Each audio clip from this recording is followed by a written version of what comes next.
শীতের এই সিজনে বাজারে এখন প্রচুর দেশি গাজর উঠেছে। আর আজকে সেই দেশি গাজর দিয়েই বানাবো দারুণ স্বাদের একটা গাজরের সেমাই। এটা বানাতে খুব বেশি কিছু লাগে না, ঘরে থাকা সামান্য কয়েকটা উপকরণ দিয়েই হয়ে যায়। এর জন্যই কিছু গাজরকে আমি প্রথমে ভালো করে ধুয়ে গ্রেটার দিয়ে লম্বা লম্বা করে গ্রেট করে নিয়েছি। তারপর একটা নারকেল থেকে সামান্য কিছু নারকেল কুচি করে নিয়েছি। এরপর একটা পাত্রে 1/2 লিটার দুধকে আমি জাল দিচ্ছি।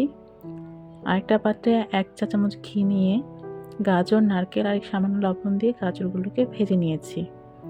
গাজরগুলোকে হালকা ভাজার পর একটা ঢাকনা দিয়ে ঢেকে চুলার আঁচ কমিয়ে দিব যাতে গাজরটা নরম হয়ে আসে। এরপর দুধের মধ্যে গরম মশলা হিসেবে এলাচ, দারচিনি, তেজপাতা আর 1/4 কাপ চিনি দিয়ে দুধটাকে জাল দিয়ে আরেকটু ঘন করে নেব। এরপর দিয়ে দিব সেই ভেজে রাখা গাজর আর 1/4 কাপ গুঁড়া দুধ।